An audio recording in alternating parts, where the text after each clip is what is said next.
সরকার পরিবর্তনের পর যে প্রত্যাশাটা মানুষের ছিল যে গণমাধ্যমের উপর তারা হস্তক্ষেপ করবে না, সেটা উনি ফিল করেছেন যে এটা আগের চেয়েও বেশি হয়েছে।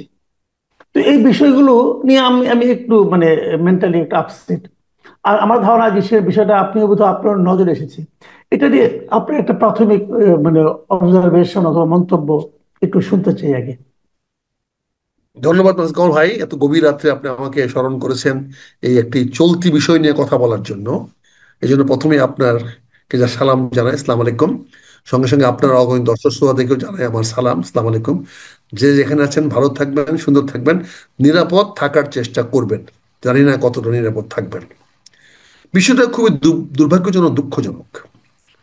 বিপিরঞ্জন সাহেব বা সাংবাদিকতা বললে সকল পেশায় ঝুঁকিপূর্ণ। এমন কোনো পেশা নাই যেখানে ঝুঁকি নাই। মানুষ কিছু করতে চাইলে, ভালো কিছু করতে চাইলে সেখানে ঝুঁকি তো নিতেই হয়। সেখানে শারীরিক বলেন, মানসিক বলেন, পারিপার্শ্বিকতাও ঝুঁকি নিতে হয়। তার মধ্যে আপনারা কিছু সাংবাদিকরা আছেন যারা ঝুঁকি নিয়ে চলছেন, জীবনের ঝুঁকি নিয়ে, জীবনের মানে বেঁচে থাকার ঝুঁকি নিয়ে। কেউ হয়তো আত্মহত্যা করেছে, কেউ হয়তো আত্মহত্যা না করে নীরবে মারা যাচ্ছে। কিন্তু মানুষকে ঝুঁকি নিয়ে চলতে হয়। তো আমার কাছে যেটা খারাপ লেগেছে, আমি ওই নোটটা আজকে দেখার সৌভাগ্য আমার হয়েছে। পত্রপত্রিকা অনলাইনে বিভিন্ন জায়গায় চলে আসছে যে উনি যে নোটটা দিয়েছেন, সেখানে যে কথাটা আপনি বলেছেন যে আজকের মাধ্যমে এখন মিডিয়া যেটা ফ্রি হওয়ার কথা ছিল, সেটা উনি ফিল করে গেছেন লাস্ট মুহূর্ত পর্যন্ত, যেটা হয় নাই। তো হয় নাই বললেন, তার দায় দায়িত্ব তো কখন নিতে হবে। তাহলে এই বক্তব্যটা তো যদি উনাকে বলতে হবে। আপনি জানেন যে সন্তান যদি মা বাবার বকাবাজিতে যদি আত্মহত্যা করে, সেখানে কিন্তু সমাজ সমাজ বাবা মাকে দায়ী করে। এমনকি স্কুলেও যদি স্কুলের টিচার যদি কোনো ছেলে মেয়েকে যদি শাসন করতে গিয়ে তার তার মানে মূল্যবোধে আঘাত করে, তাহলে সেখানে যদি সে আত্মহত্যা করে, তার দায় দায়িত্ব কিন্তু শিক্ষক বা শিক্ষা প্রতিষ্ঠানের উপর বর্তায়। চাকরি জীবনেও বা কেউ যদি ঋণের দায়েও যদি কেউ আত্মহত্যা করে, তাহলে কিন্তু ওই ব্যাংকগুলোকে এর জবাবদিহিতে আওতায় আনা হয়। আমি সংক্ষেপে শুধু এটি বলবো, প্রথমে বিপিনরঞ্জন সাহেবের এই আত্মহত্যাকে আমাদের ইসলামীতে আবার আমরা ইন্নালিল্লাহ পড়তে পারি না। কারণ এটা বলা হয়েছে যে এই মৃত্যুটা স্বাভাবিক না, সেই মৃত্যুটাকে আমরা আল্লাহর কাছে সোপর্দ করতে পারি না। তারপরে আমি ব্যক্তিগতভাবে শোক প্রকাশ করছি, ওনা পরিবারের প্রতি সান্ত্বনা জানাচ্ছি। তারপরে আমি একটা জোর দাবি জানাবো, তিনটা জিনিস জোর দাবি। একটা জিনিস হলো, উনি যেহেতু আত্মহত্যার নোট দিয়ে গেছেন এবং সেই নোটের যে প্রতিটি কথা, এই কথাগুলার আমি প্রমাণ চাইবো। আজকের যে পত্রিকা যে চাকরি করতেন, যে সম্পাদক ওনাকে ভৎসনা করেছেন একটি লেখার ছাপানোর জন্য, ওনাকে চাপ সৃষ্টি করেছে, মানসিক চাপ সৃষ্টি করেছেন, সেটা সঠিক কি না সেটার একটা সুষ্ঠু তদন্ত আমি দাবি করব। যদি সঠিক হয়, তাহলে কেন তিনি সে মানসিক চাপ সৃষ্টি করলেন, তার জন্য কেন ওনার পরিবারকে যথেষ্ট পরিমাণ ক্ষতিপূরণ দেওয়া হবে না, এইটা আমি জোর দাবি জানাবো। আশা করি আপনাদের সাংবাদিকদের কাছ থেকেও আমি এটার সমর্থন পাবো। কাজেই প্রধান সম্পাদক সাহেবকে আজকে জাতির সামনে প্রমাণ করতে হবে যে এই বিভু রঞ্জন মৃত্যুর জন্য তিনি দায়ী নন। উনি তো দায়ী করে গেছেন, বিভুরঞ্জন কিন্তু দায়ী করে গেছেন তার মৃত্যুর জন্য। তার কর্তৃপক্ষের বিরুদ্ধে উনি লিখে গেছেন যে এটাকে একটি লেখা চাপানোর জন্য উনাকে কঠোর চাপের মধ্যে পড়তে হয়েছে। এইটা আমি মনে না, করি। বিষয়টা ঠিক এরকম না, বিষয়টা ঠিক এরকম না, কারণ উনি যেটা লিখেছেন আমি ব্যাপারটা জানি। আমি জানি এই কারণে যে উনি লেখাটা ছাপার পর ওই পত্রিকার উপর যে চাপ এসেছিল আর কি। তো এই চাপ আসার পর ওনাকে কিছুই বলা হয়নি। ওনাকে কিছু, আমার সঙ্গে বিবুধার আলাপ হয়েছে কিন্তু এগুলি নিয়ে। হ্যাঁ, আমার সঙ্গে কথা হয়েছে ওনার। ইন্টারেস্টিং, আমি এখানে আমি আপনার সঙ্গে একটা আলাপ চাইতার ভঙ্গিতে বলি, আপনি একটা ইনফরমেশন দিই আর কি। আমি এর মধ্যে আজকে একটা কন্টেন্ট করেছি। ওই 15 তারিখে যে লেখাটা ছাপা হয়েছিল, ওখানে কিন্তু আমিও একটা লেখা দিয়েছিলাম, আমার কাছ থেকেও বিভূতি একটা লেখা চেয়ে নিয়েছিলেন। চেয়ে নিয়েছিলেন যে আপনি এই বিষয়ের উপরে লেখেন। এবং আমার ওই লেখাটা ছাপাই হয়নি শেষ পর্যন্ত। এবং এই জন্য বিভূদা আমার কাছে বেশ শর্মিন্দা ছিলেন যে আপনার কাছে লেখাটা এত করে চাপ দিয়ে নিলাম, এত আপনি ব্যস্ততার মধ্যে সেই লেখাটা আমি ছাপতেই পারলাম না। উনি দুঃখ করেছেন। তো আমার চেয়েও আরো সফট একটা লেখা, মানে এখন লেখার যে আবার হার্ড আর সফট হয় এটা আগে জানতাম না, কিন্তু এখন অবস্থা এমন দাঁড়িয়েছে যে এখন আমি এইভাবে আমি এটাকে এখানে ডিফাইন করতে হয়। কামাল ভাই, জি আপনাকে আমি একটু জি। থামাই দিচ্ছি এই জন্য যে আপনি ঠিক আছে, আপনার হ্যাঁ বন্ধু আপনি বলছেন, কিন্তু সেটা পত্রিকা কর্তৃপক্ষের চাপের মধ্যে পড়ুক, উনার চাপের মধ্যে পড়ুক, ওনার মধ্যে দুটি কাজ করেছে। একটি, হ্যাঁ। উনার দায় দায়িত্বের প্রতি উনি সচেতনতা দেখিয়েছেন যে আমার লেখার জন্য আমার মালিক পক্ষকে আজকে চাপের মুখে পড়তে হয়েছে। Right right. এটাও তো একটা চাপ। এটাও চাপ, রাইট, এটাও চাপ। না, ফ্র্যাঙ্ক কনফেশন করে উনি উনি ভাবছে যে তাহলে আমার আত্মহত্যা করা উচিত, কারণ আমার জন্য তো আমার কর্তৃপক্ষ চাপের মধ্যে পড়েছে। কারণ আমি জানতে চাইবো, জনগণ জানতে চাইবে, জনগণ জানার অধিকার আছে ওই চাপটা কে দিয়েছে, আর ওই পত্রিকা চাপটা কি? কর্তৃপক্ষ রাইট। হুম। চাপটা কি এবং কে দিয়েছে। আমি এটা সুষ্ঠু তদন্ত চাইবো, এখানে কার জি। আছে। আমি সরাসরি মাননীয় প্রধান উপদেষ্টার কাছে অনুরোধ করবো, উনি বলেছেন আপনারা খোলা হুম মনে হুম লেখেন।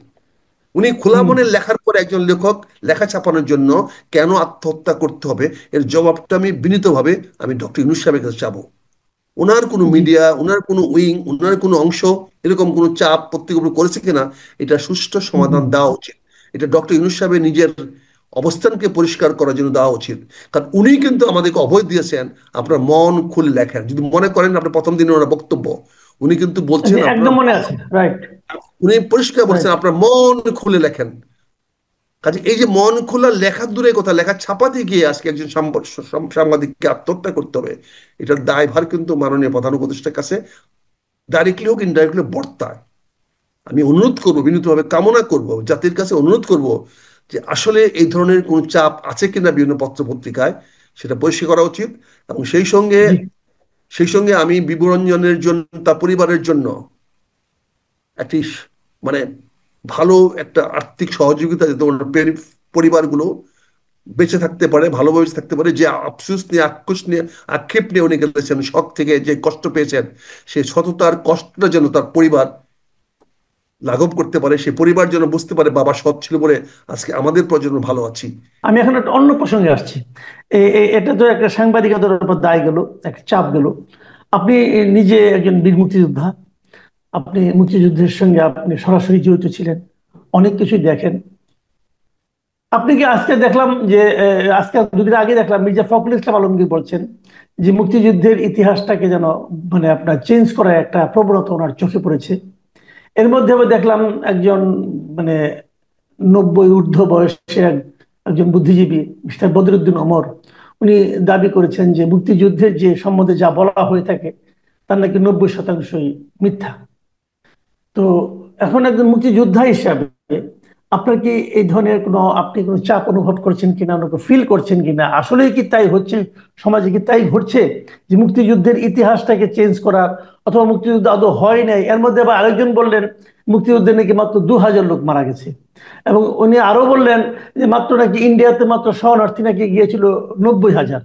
তো এই যে বিভিন্ন বয়ান এখন আসছে, একজন মুক্তিযোদ্ধা হিসেবে আপনার কাছে কি মনে হয় যে আসলে কি যুদ্ধটা এভাবে হয়েছিল? আমাকে যদি ব্যক্তিগতভাবে প্রশ্ন করেন আমাকে, আমি বলবো এই বিষয়ে আমাদের কথা বলা অপ্রাসঙ্গিক। কারণ মুক্তিযুদ্ধ হয়েছে কি হয়েছে না, তার তার প্রোডাক্ট তো বাংলাদেশ, তার প্রোডাক্টও আমি বাঙালি বা বাংলাদেশি, তার প্রোডাক্টও আমার সেপারেট পাসপোর্ট, আমার সেপারেট নাগরিকত্ব। কাজে এটা কিভাবে হয়েছে, কতটুকু মূল্যে হয়েছে, সেটা নিয়ে তো অনেকের প্রশ্ন থাকতেই পারে। আর যারা মুক্তিযুদ্ধের বিপক্ষের পক্ষ, যারা যারা এটাকে অস্বীকার করেছে, তারা তো বলতে পারে। আর আমাদের যুদ্ধটা তো বদরুদ্দিন উমরের বিরুদ্ধে ছিল না, আমাদের যুদ্ধটা তো জামাত ইসলামের বিরুদ্ধে ছিল না, আমাদের যুদ্ধটা তো মুসলিম লীগের বিরুদ্ধে ছিল না।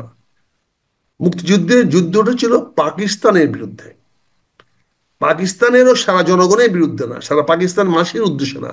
সেটা ছিল ইয়াহিয়া এবং তার জেনারেলদের বিরুদ্ধে, যে জেনারেলরা বাংলাদেশে আমাদের উপরে একটা যুদ্ধ চাপিয়ে দিয়েছিল। সে জবাবটা তারা দিক। বদিউদ্দিন উমর সাহেব যদি তাদের পক্ষে লোক হয়ে থাকে, একসময় আমরা দেখেছি অনেকে মুক্তিযোদ্ধাকে ব্যবসায়িক পণ্য হিসেবে ব্যবহার করেছেন। গত সরকার মুক্তিযোদ্ধাকে এত বেশি মুক্তিযুদ্ধ করে এটাকে বাজারে এত সস্তা করে দিয়েছেন, যার ফলে আজকে আবার হয়েছে। তা আমি মনে করি মুক্তিযুদ্ধ নিয়ে আমাদের আলোচনা করার দরকার নাই, আমাদের কাউকে মুক্তিযুদ্ধ চিহ্নিত করার দরকার নাই, আমাদেরকে পুরস্কার দেওয়া দরকার নাই, দেওয়া দরকার নেই। আমরা পুরস্কার পেয়ে গেছি যখন বাংলাদেশ নামক একটা রাষ্ট্রের জন্ম হয়েছে, যখন আমরা নিজেরা শাসন করার মতো অধিকার পেয়েছি। আজকে তো আমরা আমাদের দেশ শাসন করছি, সেটা আওয়ামী লীগ হোক, বিএনপি হোক, জামাত হোক, জাতীয় পার্টি হোক, নতুন দল এনসিপি হোক। তারা তো ভারতের কোনো মহকুমকে, ভারতের কোনো উপজেলাকে, থানাকে বা কোনো পরগনাকে শাসন করতে পারবে না। তাদের শাসন করতে বাংলাদেশকেই। তারা পাকিস্তানের কোনো অংশকে শাসন করতে পারবে না, তারা শাসন করতে বাংলাদেশকেই। কাজে বাংলাদেশে তো মুক্তিযুদ্ধ, মুক্তিযুদ্ধ মানে বাংলাদেশ। এটা কে স্বীকার করলো, কে অস্বীকার করলো, এটাতে কিছু আসে যায় না। এখন শেষ প্রশ্নটা হচ্ছে যে নির্বাচন নিয়ে কিন্তু মানুষের মধ্যে একটা শঙ্কা কাজ করছে, এক ধরনের অবিশ্বাস কাজ করছে। অনেকেই বলতে শুনছি যে উনি বলেছেন যে নির্বাচন ফেব্রুয়ারিতে হবে, কিন্তু অনেকে বলছেন নির্বাচন কি আসলেই হবে। এটা নিয়ে কিন্তু নানা ধরনের একটা মানুষের মধ্যে অনাস্থা কাজ করছে। তো আপনি আবার এর মধ্যে দেখলাম যে আপনার জামাতে ইসলাম, এনসিপি, ইসলামী আন্দোলন এরাও কিছু কিছু দাবি তুলছে, এবং ওই দাবিগুলিও নির্বাচন দ্রুত হওয়ার ক্ষেত্রে এক ধরনের প্রতিবন্ধকতা তৈরি করতে পারে বলে অনেকে মনে করছে। আপনার কি মনে হয়, নির্বাচন কি যথাসময় মানে ফেব্রুয়ারিতে হবে নাকি ডিলে হতে পারে? ধন্যবাদ, সুন্দর এবং খুবই প্রাসঙ্গিক প্রশ্ন, এটা সবার মনে আজকে দোল খাচ্ছে। তো আমার ব্যক্তিগত বিশ্বাস, আমাদের সামনে এখন আগামী ফেব্রুয়ারিতে নির্বাচন ছাড়া কোনো বিকল্প নাই। বাংলাদেশের কোনো জনপ্রিয় বা কোনো জনগণ বা দেশপ্রেমী কোনো রাজনৈতিক দলের সামনে এখন নির্বাচন করা ছাড়া কোনো বিকল্প নাই। বাংলাদেশ আজ ফেব্রুয়ারি 2026 নির্বাচনকে সামনে রেখে এখন এক বড় চ্যালেঞ্জের মুখে দাঁড়িয়েছে। জনগণের আস্থা, রাজনৈতিক অন্তর্ভুক্তি এবং নিরাপত্তা নিশ্চিত করা না গেলে এই নির্বাচন গণতন্ত্রের জন্য হুমকি হয়ে দাঁড়াবে। আমি মনে করি এটা হুমকি হয়ে দাঁড়াতে পারে। তাই আমাদের সামনে প্রথম প্রশ্ন, কিভাবে আমরা একটি অন্তর্ভুক্তিমূলক, সহিংসতা মুক্ত, বিশ্বাসযোগ্য নির্বাচন করতে পারবো। তিনটি বিষয়ে আমি জোর দিয়েছি। একটি হলো অন্তর্ভুক্তিমূলক, আরেকটি সহিংসতা মুক্ত, এবং আরেকটি বিশ্বাসযোগ্য নির্বাচন। এখানে আমি যেটা মনে করি আমার সামনে যে কতগুলো চ্যালেঞ্জ দাঁড়িয়েছে, তার মধ্যে অন্যতম চ্যালেঞ্জটি হলো, যেটা আমি মনে করি অন্যতম চ্যালেঞ্জটি হলো যে রাজনৈতিক অস্থিতিশীলতা ও বিভাজন।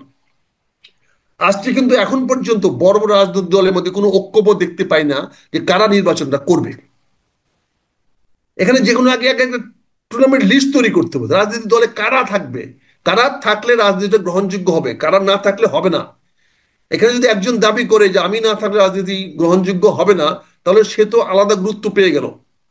কাজে সকল রাজনৈতিক দলগুলোকে একখানে বসে সিদ্ধান্ত নিতে হবে কাকে রাখবেন কাকে রাখবেন না। যদি কাউকে বাদ দিতে চান দেন, আমি রাজনৈতিক দলের নাম না বলছি। আপনি যদি আওয়ামী লীগ ছাড়া রাজনীতি করতে চান, সেটা যদি বিশ্বের কাছে গ্রহণযোগ্য করাতে চান, গুড না, এটা নিয়ে কোনো বিতর্ক হওয়ার সুযোগ নাই। কিন্তু আপনাকে বসে সিদ্ধান্ত নিতে হবে সকল রাজনৈতিক দলগুলোকে, এখানে বসে আপনি করবেন। কাজে প্রথম চ্যালেঞ্জ যেটা মনে করি সেটা রাজনৈতিক অস্থিতিশীলতা ও বিভাজন, যার ফলে অংশগ্রহণ নিশ্চিত হয় নাই এবং বিশ্বে এটার মধ্যে একটা অনাস্থা দেখা যেতে পারে। কিন্তু আমার মূল যে বক্তব্যটা, আপনি প্রথম যে কথাটা বললেন যে অন্তর্ভুক্তিমূলক, মানে আপনি কি বলতে চাচ্ছেন যে আওয়ামী লীগ যদি নির্বাচনে না থাকে তাহলে কি নির্বাচনটা গ্রহণযোগ্য হবে না? সংক্ষেপে বলবেন প্লিজ। গ্রহণযোগ্য হবে না, কিন্তু প্রশ্ন উঠতে পারে। প্রশ্ন উঠতে এখানে পারে, প্রশ্ন আচ্ছা আচ্ছা উত্থাপিত আচ্ছা। হতে পারে হুম যে অনেকে প্রশ্ন হুম। করতে পারে, আওয়ামী লীগের কি গার্জিয়ান নাই, এদের কি দেশে বিদেশি তাদের পক্ষের লোক নাই, এখানে প্রশ্নবিদ্ধ জি করতে পারে। সবচেয়ে বড় বিপজ্জনক হলো যিনি হেরে যাবে নির্বাচনে, সে তখন এটাকে ইস্যু বানাতে পারে।